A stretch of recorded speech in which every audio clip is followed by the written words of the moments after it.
What's going on, guys, and welcome to another episode of Armed and Successful. Armed and Successful is a podcast all about arming yourself with the knowledge to be successful in life and business.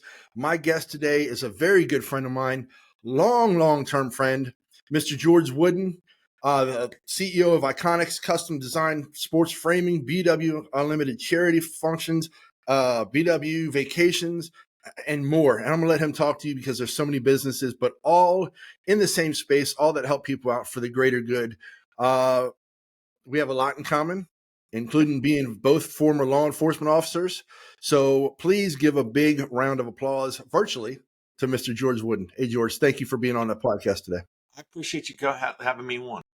No, I appreciate it so much, man. So let's get into a little bit about your background. Police. Whew. We were both police. Yeah. How long were you a cop for?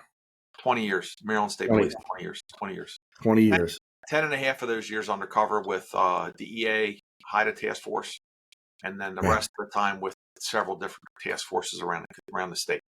Well, I'm going to give the cliche thing that everybody says to us all the time. Thank you for your service. Well, thank you for your service. Yeah. Before that, I was in the Marine Corps and all that other Yeah. stuff. Well, I'll see, that's nothing to laugh at either. Being, you're never former, you're always a Marine. Yeah. Well, I always tell people I spent 20 years in the Maryland State Police. I did that longer. Now I've been doing this just almost as long as I was a trooper. So. Yeah. So speaking about law enforcement, and I know the struggles myself, but there's not a lot of other former police officers or law enforcement individuals that have stepped outside of that arena. Most of us, as you know, go to be security officers, security guards, or start a security company, kind of the cliche thing to do. Being former law enforcement, how was that transition into being or becoming an entrepreneur? That's one of the craziest parts of my story. I mean, I always tell people, because I get asked this all the time, like, how did you go from that to this? And honestly, when I got to the end of my career, they put me back in. I was undercover for a long time, and they put me back in uniform. So I lost all the desire. When I went undercover, my agency had completely changed. So when I came back out, everything had changed, and I wasn't used to it. So I was legitimately like the fish out of water. And I loved fundraising. I was a volunteer with two different charities and a part of many others. And I love fundraising. And a buddy of mine said, hey, I know you're coming to the end of your career. And with the 4 years I had in the Marine Corps and the 20 years in state police I had in my retirement time, he said, you're one of the best damn fundraisers I ever met in my life. Why don't you try to help charities and try to help people fundraise? I was like, that's not a bad idea. And I started looking into it, and I didn't want to go back into law enforcement. I was done. I didn't, I had no desire to go back into another thing or something else.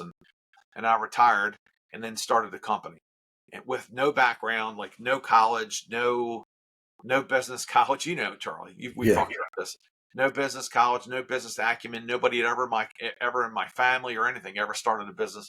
I was a cop. I was used to saying, "Get your fucking hands on the car." Right? Yeah. I watched your other podcast, and he dropped the F-bomb. That's why. We can do it. Yeah. So I was used to that. So I had to learn from bottom up, legitimately from the beginning. And we could go into it. I'm assuming we're going to go into being an entrepreneur and what you have to do. It's all relevant. It's all relevant. So I had to start from the bottom up, and it had nothing to do with law enforcement, but being the kind of cop I was, type A on crack, basically a very type A. I was driven, so that same energy that I used there to be what I was there, I then used it for the very first business, which was BW Unlimited Charity Fundraising. And I poured all my energy into that, every bit of it. And for 3 years, nothing happened in 3 years, and I stayed on it for 3 years. So that's what I decided to do. And then that launched a fathom of other companies.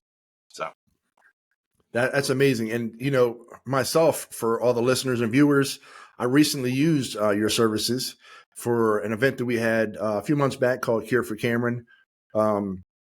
Quick turnaround. George and his team were phenomenal. Literally held my hand like I was a small child, yelled at me every day, encouraged me. So for those of you that are watching, please get a hold of George. If you guys are holding a fundraising event, he and his team are, and I don't say this lightly, the best in the country. I don't care who else you're trying to use, get a hold of George first. It's phenomenal. I appreciate that. And I mean, I'll we raised a ton of money. So I'm super excited and happy about that. do it again. So being in the charity fundraising arena, that's something, I'm not used to, or I never heard of until, talking to you about it and hearing more about you, your story and your enjoyment of doing it. I would suspect that the field maybe it's crowded, maybe it's not. What kind of led you into it? Like what did you go to an event and you were like, I need to be that? Or Well, no. So a long time ago, when my wife and we lived in Baltimore, a friend, then friend, said, "Here's how it started. Hey, you want to go to a banquet?" Which was a fundraiser. Mhm. So we went to this banquet for the rock. I used to hunt when I had time, a long time ago, for a charity called the Rocky Mountain Elk Foundation, and Mhm. that's Rocky Mountain Elk Foundation. There's no damn elk in Maryland. There's no elk anywhere near Maryland. So we went, and it was at the Richland Ballroom, which is now defunct in Harford County. And we went, and I was a hunter, and I had been around a lot of other hunters and everything else, outdoorsmen and outdoors women. And there was only 50 people there. So I was like, what the hell's the deal? There's only 50 people here, and it's this big hunting event. Mhm. So the following year, they asked me to join the committee, and I got involved in the committee. And then I was seeing what, for some reason, my brain was picking up all these wrong things that they were doing. And I asked to step up. I said, well, can I be the chairman next year? Can I do it? And they said, sure, let it go. So we went from 50 people to 350 people to 500 and got it all the way up to Wow. 730 people, Wow. and raised at the end raised a little over 100,000 net profit. That's the Wow. key of fundraising, profit for an animal that doesn't even exist in Maryland. So they started flying me around the country, giving seminars and teaching other volunteers. I was a volunteer then, completely a volunteer then, trying to teach other volunteers how to fundraise, and other chapters across the U.S. and the Mhm. CEO and their vice president came here. So with that group, that ended. I ended that working with them for some other reasons, which we won't get into. Mhm. But then soon thereafter, another charity out of the Dakotas came down.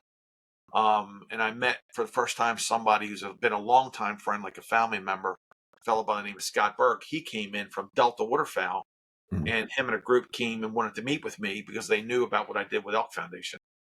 And they said, would you help us? So sure, why not? I'll do it. I asked my wife, yeah, let's do it. So we jumped in. And not only did we jump in, but the first event right out the box, because I knew what I was doing. The Mhm. first event right out the box was the record-setting event that he had since 1933. Wow. So I just love doing it. I love doing it. And then I stopped doing Delta Waterfowl, getting close to the end of my career, retire. And I thought, and my friend said, why don't you go out and help charities? Well, I had no idea how huge the charity world is, Mhm. and how little competition there is out there for what I do. There's nobody across the country that does what I do. Well, what I do now, especially. So we began at the beginning, and I started talking to charities and begging them to hire me because there's nobody doing what I do. So Mhm. they didn't feel a need. And the crazy thing is, there's 20 million registered U.S. nonprofits out there. You and I have Wow. talked about this, right? And there's nobody doing what I'm doing. So I had to create the niche. I had to build the niche for what I do because there's nobody doing it. That's So, that's that's amazing. well, thanks. So it's almost like building for the first time in the U.S. You're the first ammunition supplier, Mhm. right? And you got to teach them that there's a need to buy from you or whatever. So that's what happened. So I had to build a niche, get people used to it. It took 3 years. And Wow. and I tell people all the time, we were eating, no lie, this is not a joke. We ate spam and deer meat, almost lost everything we owned.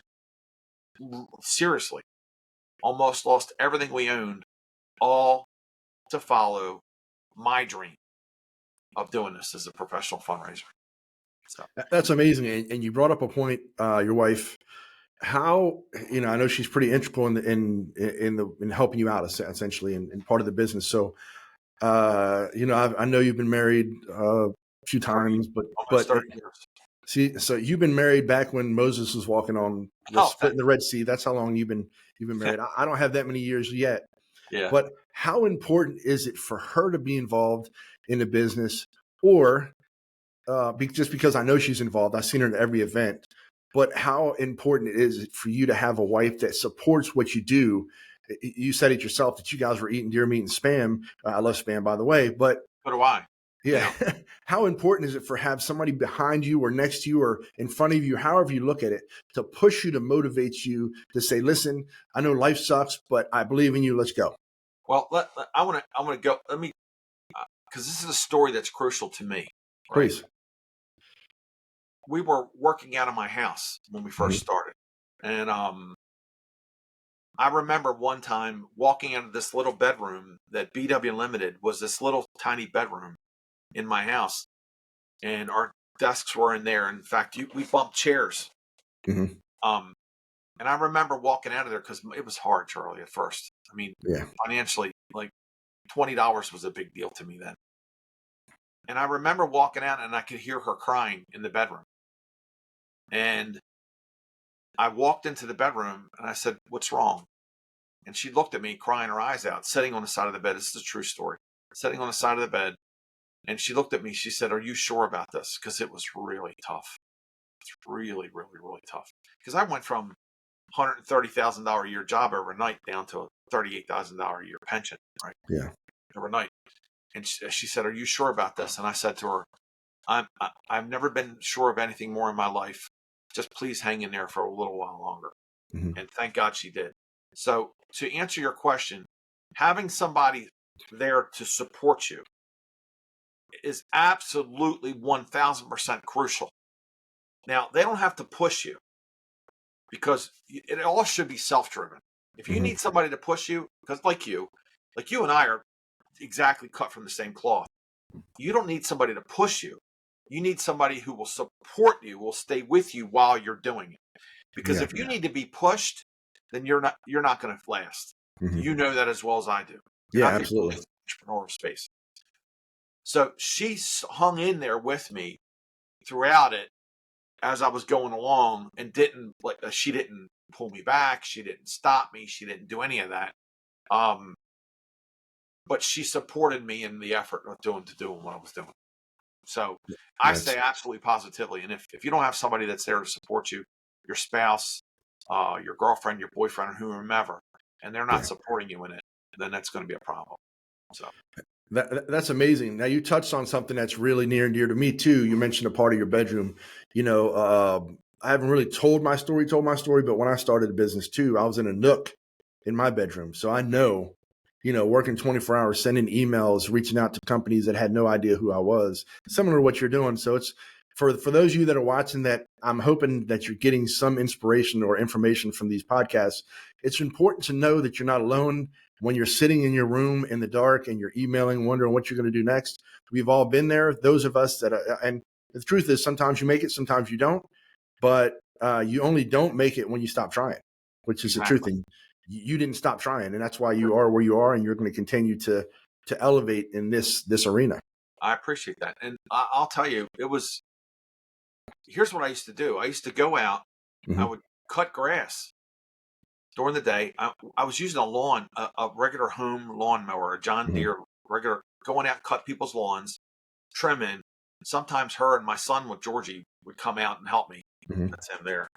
He would come out and help me, and then we would go out and cut grass and trim and all that just to make a couple bucks, right?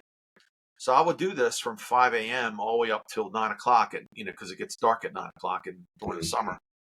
And then I would come in and I saved up enough money to buy a laptop because I didn't even have a laptop. I saved a little bit of money so I could get this really cheapo laptop. And Mm-hmm. I'd stay up to 3 in the morning, no lie, stay up to 3 in the morning.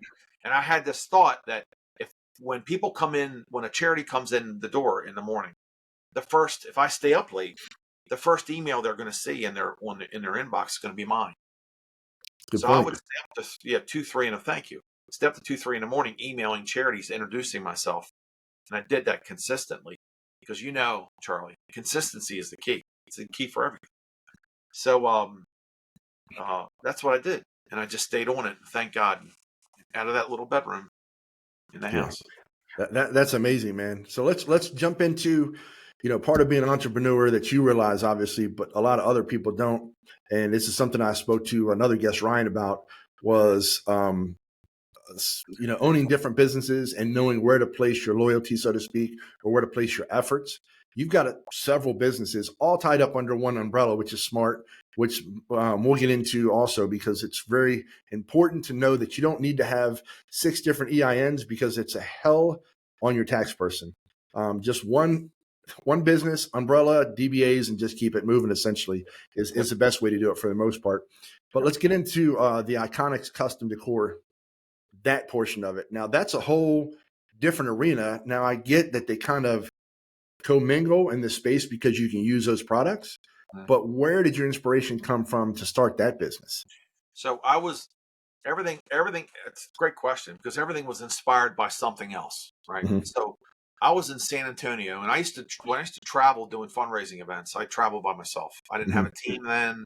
My wife didn't go with me then. I was all by myself. So I was in San Antonio at a gala for a veterans organization, and they said, "Hey, there's a guy back at the silent auction that wants to talk to you." Well, what we were doing then was we were framing our own items then. Mm-hmm. We were doing our own framing, at a little space, trying to frame up stuff, just simple framing. And I went back to and I was designing stuff on my own and buying some things, everything else. So I go back to the silent auction. There's this guy standing there, and he said, I said, "Yes, sir. How can I help you?" And he said, "Hey, I love this framing. Who does this?" And I said, "Well, we do it." He's like, "Well, who's we? Who do you work for?" I said, "Work for myself." He's like, "So you did this?" I said, "Yeah."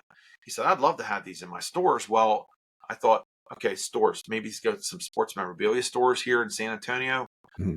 whatever. And he said, "No." I said, "What store do you own? What stores do you own?" He said, "I'm the CEO of Buffalo Wild Wings." Wow. Like, wait a minute. This is a lot bigger than I thought. So he said, "I'd love to have you do for all my restaurants." And I said, can you handle it?" I said, "Absolutely." Well, I couldn't, but the old adage, you know what I mean? Say yes and then figure it out. So I Yeah. said, "Yeah, absolutely, we can handle it." She said, "Okay, here's what I want you to do. I want you to call a good friend of mine. And he's in Delaware, and and we'll start there and everything else." And we parted ways. I gave him my card, and he said, "I'm in. You're going to do it. Don't worry about it." So I left at the end of the night. I called my wife and I said, "Oh my God, guess what? We better take a loan. We're going to need to expand." So that's where the start of it came from. And it also came from um, putting up some things in a silent auction, in a charity auction, that people went nuts over, that were simply a mistake on our part. Like, somebody forgot to sign a picture doing an autograph signing. Mm-hmm. So we just put it in a simple frame kit and just threw it up there, not even autographed. And people were paying an astronomical for it. So as we started framing for ourselves, I thought, well, wait a minute. And then now he wants us to do this. So we started doing that. And then before you know it, Iconics blew up. Well, I thought of the name.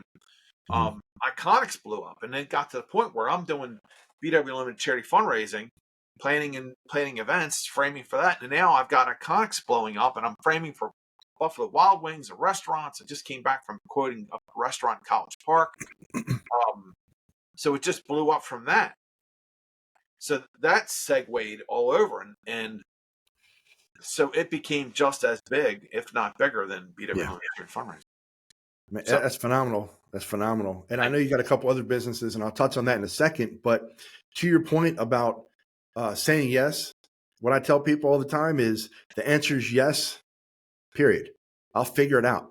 Because as an entrepreneur, a business owner, somebody just starting out, or if you're a multimillionaire or whatever you want to call it, or a thousandaire, whatever you are, it's important to always say yes and figure it out, because that opportunity breeds success. Without that, you're nobody and you're nowhere. absolutely, period. You always got to say yes. Yeah. Go ahead. And then to your point too about blowing up, you and I had this discussion, but it's important that we kind of put it out there as well, because I have this talk with a lot of people, especially people starting out or those that have been in the business for a while that kind of look at yourself or somebody like me that's been in business for a while and think that we have it figured out. Even when we don't, when we're really in reality just calling each other, hey, hey, hey, hey, all day.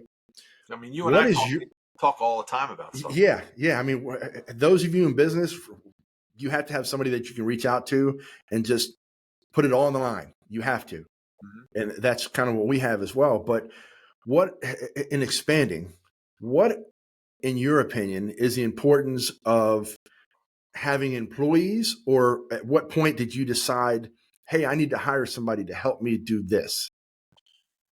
The moment that I hit a glass ceiling by myself, I knew I needed people. I knew I needed people, and I knew I needed people on a multitude of different things. I couldn't do it all by myself, Mm-hmm. right? So I couldn't do the framing all by myself. I couldn't do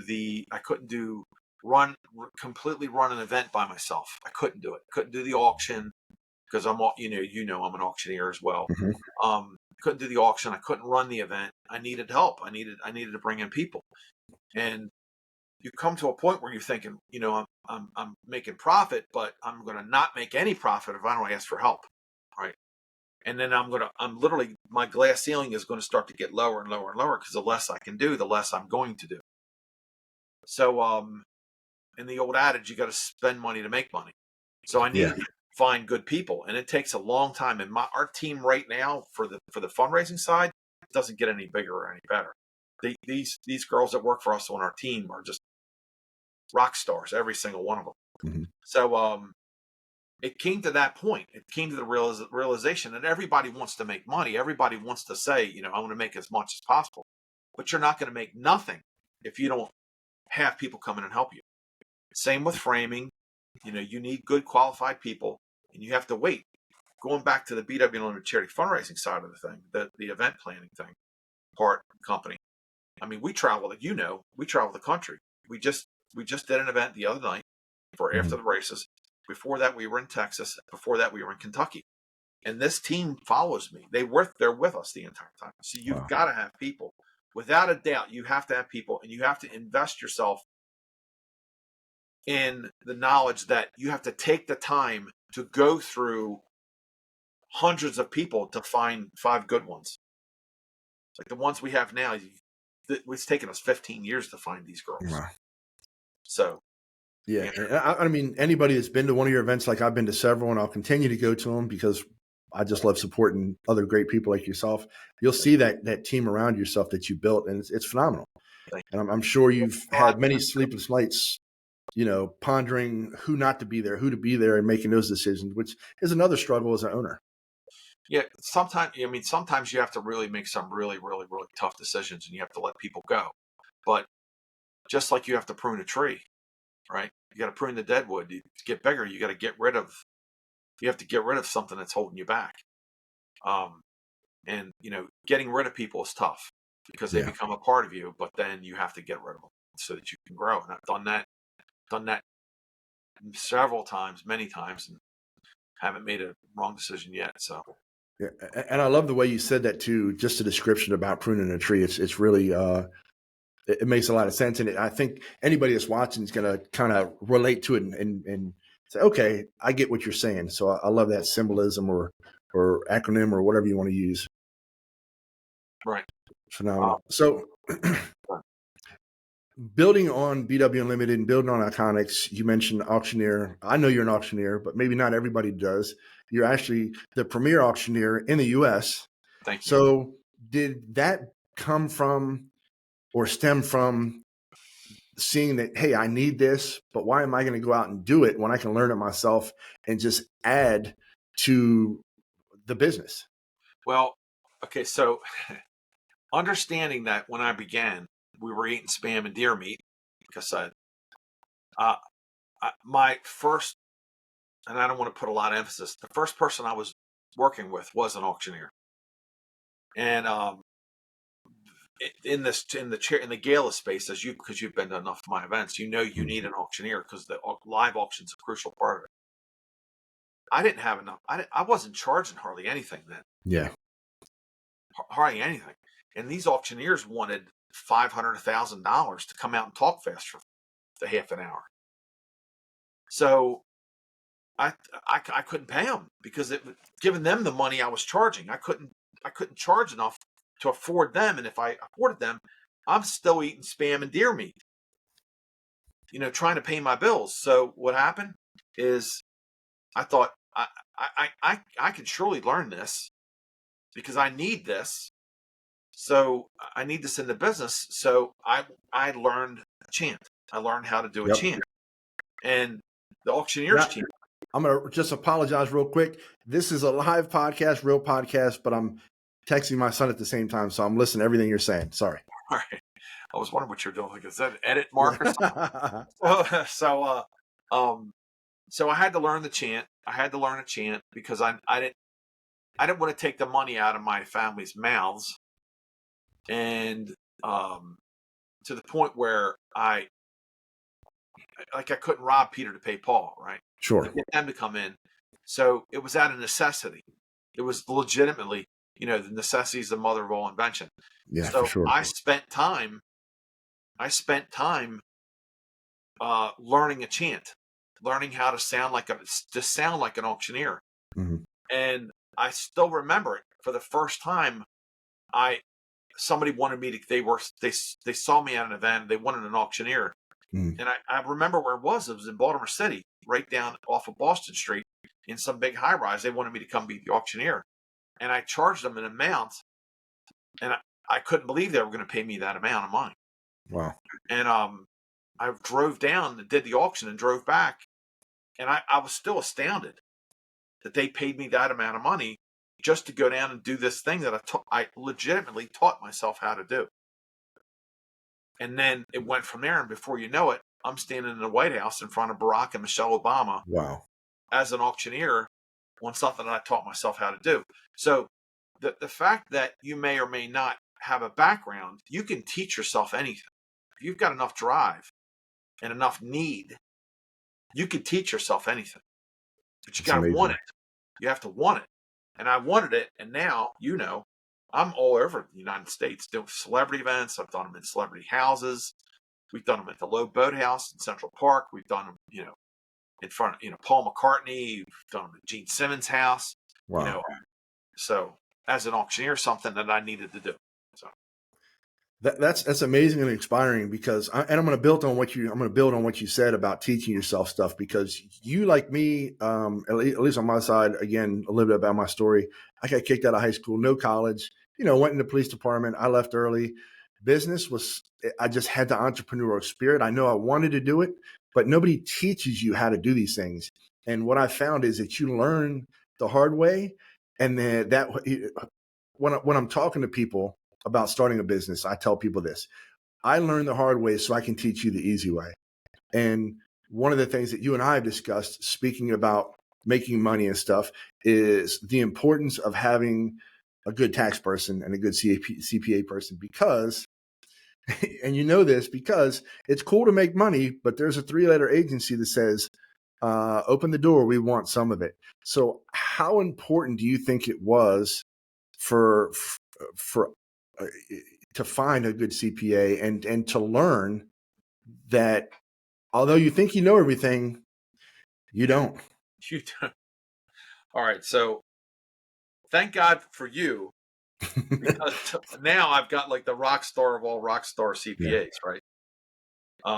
I went through, I can't tell you how many tax preparers, police tax preparers that I used to use that were literally jamming me up one side, down the other, and then fire one, hire another one, get rid of this one, get rid of that one, and then finding a CPA who really didn't know what I was doing, couldn't understand, wouldn't sit down with me to know what I was doing, and didn't sit down to study the laws to see what I was doing and how it applied, right? Like the one I have now, oh my gosh. Then I had to learn as the company grew that what I really needed, because I couldn't do it any longer, we couldn't do it any longer, as I needed a really good bookkeeper, right? Somebody who really understands bookkeeping. Mm-hmm. Because as we got a whirlwind of businesses, money flowing in and out of the same bank account, right? Who then also taught me about DBA, doing it all under one EIN and doing DBA, different bank accounts, but same thing. So to find out that I needed a fantastic bookkeeper and then a really great CPA is legitimately vital if you want to grow and to Yeah. protect you financially, because to keep you out of going to jail, because you could have easily somebody who says, oh yeah, you could do this, you could take that, you could do this. Before you know it, you've got the IRS knocking on your door. They want to audit you and then throw you in jail. So absolutely, positively. Yeah. I would knock on this desk right now, this wooden desk, if I could, for luck, but I don't like mentioning 3-letter agencies. But you're right. It's important. It's very important for anybody that's watching this to know that as a business owner, you have to get a CPA. There's a difference between a tax person and the CPA. CPA is somebody that is trained. For instance, the lady that we use, and I'll give her a shout out, Sabrina Lemons at SNA Accountant in Glen Burnie. I don't mind sending her business because I love her. I've been using her for well over 25 years. It's important to have somebody like that in business to give you a real honest assessment of what's going on and what you should and shouldn't be doing, because they know the deductions that you think you can take. There's a lot more. And that's the truth. The truth of the matter is there are a lot of deductions that people don't know about, like yourself, George, probably learned some stuff. I learn stuff every day. I learn stuff more often from talking to her and talking to somebody like you or another business owner, just by gathering information and an inspiration, quite honestly, to say, oh, what's George doing with this? I wonder if I can do this Well, versus, I want to add to that. That yeah. cares enough to listen to you. Like Sabrina cares enough to listen to us, because she's very down to earth, right? So she listens. She listened to me because I've had a former CPA that didn't care, didn't want to hear me, nothing, and had me paying taxes that I should have never have paid. I've wasted a lot of money paying all these things that I should never have paid. Mm-hmm.